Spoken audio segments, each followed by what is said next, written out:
దివ్య ఇట్లా కలుద్దామని చెప్పేసి అంటున్నా, నువ్వేం ఇబ్బంది ఫీల్ అవ్వట్లేదు కదా? మనం ఫ్రెండ్స్ అనే అనుకున్నాం కదా, నేను ఎందుకు ఇబ్బంది పడతా? ఏంటో చెప్పు రాఘవా. నీకు జానకి తెలుసు కదా, ఆ అమ్మాయికి నాకు గొడవ అయింది. కానీ షాకింగ్ విషయం ఏంటిదంటే ఆ అమ్మాయి నాకు ప్రపోజ్ చేసింది. అవునా? నాకు తెలిసి అమ్మాయి గురించి నీకు మొత్తం తెలిసే ఉంటుంది కదా. అమ్మాయి ఎలాంటిది? కొంచెం కోపం ఎక్కువ ఉంటుంది కానీ గుణం పరంగా మాత్రం చాలా మంచిది. కానీ సడన్గా ప్రపోజ్ చేసేసరికి నాకే అర్థం కావట్లేదు ఏం చేయాలో. ఒక్కడు గుర్తుపెట్టుకో రాఘవా, మనం ప్రేమించిన వాళ్ళకంటే మనల్ని ప్రేమించిన వాళ్ళ లైఫ్లోకి వస్తేనే లైఫ్ బాగుంటుంది. నువ్వు చెప్పింది కరెక్టే, కానీ అమ్మాయికి ఒక బావ ఉన్నాడు. ఆ బావకి కొంచెం హెల్త్ బాగుండదు.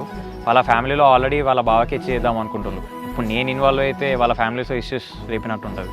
ఇప్పుడు ఆ అమ్మాయి నేను ఇష్టపడుతున్నా అంటుందంటే వాళ్ళ బావంటే ఇష్టం లేదనే కదా. ఇంతకంటే క్లారిటీ నీకేం కావాలి? చూసేవాళ్ళు ఏమనుకుంటారు, నా మీద ఇష్టంతోనే వాళ్ళ భావన వద్దనుకుంటుంది అనుకుంటారు.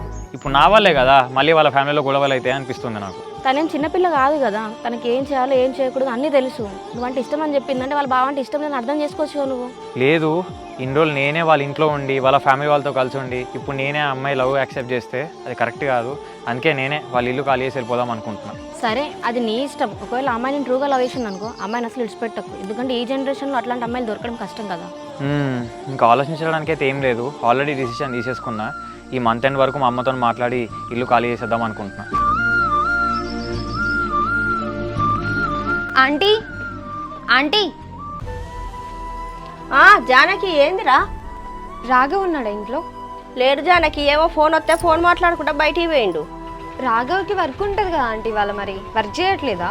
వర్క్ చేయబుద్ధి అయితే లేదు, నేను ఇలా సెలవు పెట్టుకున్నాను అన్నారా. అవునా, సరేలేండి, నేను ఆయనకు ఫోన్ చేస్తా.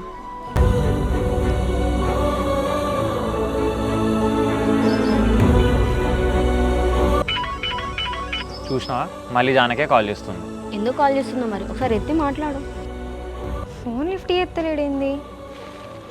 లేదు, ఇప్పుడు ఆ కాల్ లిఫ్ట్ చేసిన అనుకో ఆ అమ్మాయికి హోప్ ఇచ్చినట్టు అవుతుంది. ఇష్టం లేదు కదా, ఇష్టం లేని లెక్కనే ఉంటా.